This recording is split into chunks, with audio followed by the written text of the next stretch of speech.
Hi అండి, good morning. అందరు ఎలా ఉన్నారు? బాగున్నారా? ఈరోజు మన వీడియోలో వచ్చేసి కరివేపాకు రైస్. ఓకేనండి. ఫస్ట్ రైస్ పెట్టుకోవాలి. రైస్ తర్వాత పసుపు, ఉప్పు, ఇది కరివేపాకు కొంచెం మిక్సీ పట్టి పెట్టుకోవాలి. ఇట్లా తర్వాత వచ్చేసి ఇవన్నీ పచ్చిమిర్చి, కరివేపాకు, ఎండుమిర్చి, పల్లీలు, శనగపప్పు, ఇంకా ఇవన్నీ కొవ్వు దినుసులు, కరివేపాకు, పచ్చిమిరపకాయ, ఒక నిమ్మకాయ. ఓకేనా అండి.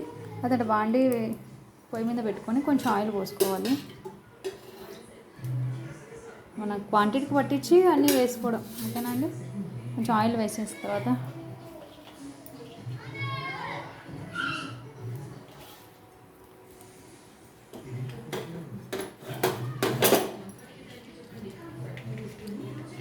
ఆయిల్ హీట్ అయిన తర్వాత పల్లీలు,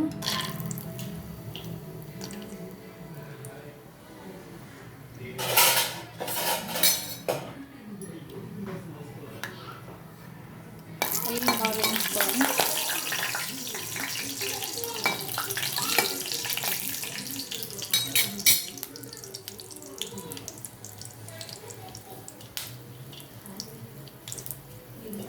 ఆ తర్వాత పోపు దినుసులు, శనగపప్పు, మినపప్పు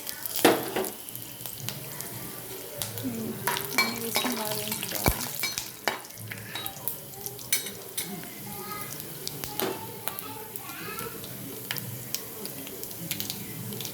పోపు దినుసు మొత్తం బాగా వేసిన తర్వాత పచ్చిమిర్చి, ఎండుమిర్చి, కరివేపాకు, కొత్తిమీర వీటిని వేసుకోవాలి.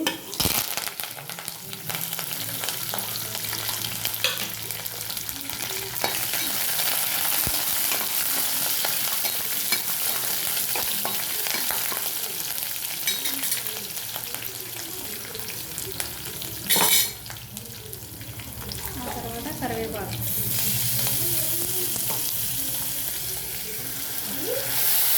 కరివేపాకు మిక్సీ పెట్టుకుంటాం కదా, అది వేసుకోవాలి. పచ్చి వాసన, కరివేపాకులో నుంచి పచ్చి వాసన పోయిన తర్వాత బాగా వేయించుకోవాలి.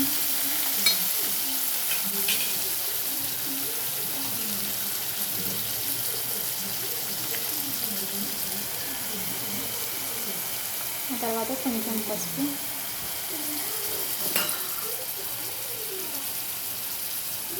కొంచెంగా సాల్ట్, అలాగే రైస్ వేసుకుంటాం, దీంట్లో కొంచెం వేసుకోవాలి. అది బాగా వేయించుకోవాలి. వీటన్నిటిలో పచ్చి వాసన పోయేంత వరకు బాగా వేయించుకోవాలి. ఆయిల్ మొత్తం బయటకు వచ్చేలాగా పెట్టుకోవాలి. ఓకేనండి. మీరేం చేస్తున్నారు? ఏ టిఫిన్ చేశారు? కామెంట్ బాక్స్లో కామెంట్ చేయండి. ఓకేనా. నా వీడియోస్ చూసే ప్రతి ఒక్కరూ లైక్ చేసి మన ఛానల్ సబ్స్క్రైబ్ చేసుకోండి. ఓకేనా. మీరు లైక్ చేయడం వల్ల నా వీడియోస్ మరింత మందికి రీచ్ అవుతాయి. నాకు కొంచెం మోటివేషన్గా ఉంటుంది మరి కొన్ని వీడియోస్ చేయాలని కొంచెం. ఓకేనా అండి. ప్లీజ్ అండి, ప్రతి ఒక్కరు మన ఛానల్ చూసి సబ్స్క్రైబ్ చేసుకొని లైక్ కొట్టండి. ఓకేనా. మరి ఇలా మొత్తం ఆయిల్ బయటకు వస్తుంది చూడండి.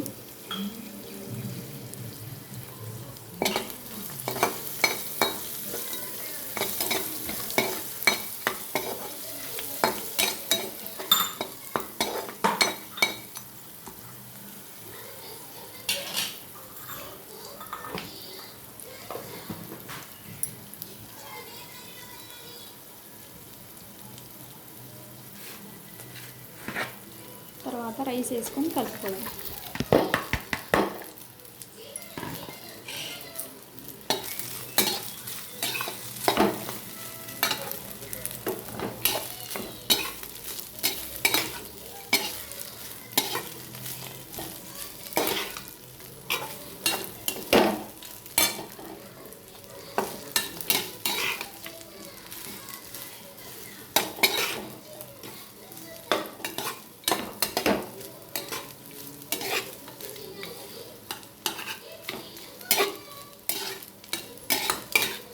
ఇలా బాగా మిక్స్ చేసుకొని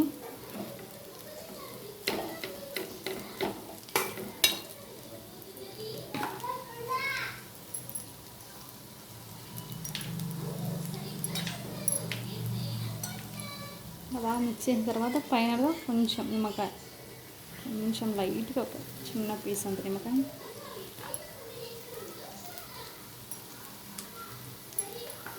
ఫ్రై చేసుకొని ఇట్లా కలుపుకోవాలి. ఓకేనా అండి. ఓకేనా అండి, తప్పకుండా అందరు ట్రై చేయండి. సూపర్ టేస్టీగా ఉంటుంది కరివేపాకు రైస్. మన హెల్త్ కూడా చాలా మంచిదండి. హెయిర్ కానీ మన బాడీలో ఏదైనా ఉన్నా కూడా మొత్తం పోతుంది. చాలా మంచిదండి కరివేపాకు. కంటి చూపు కూడా చాలా మంచిది. ఓకేనా అండి, బాయ్ మరి.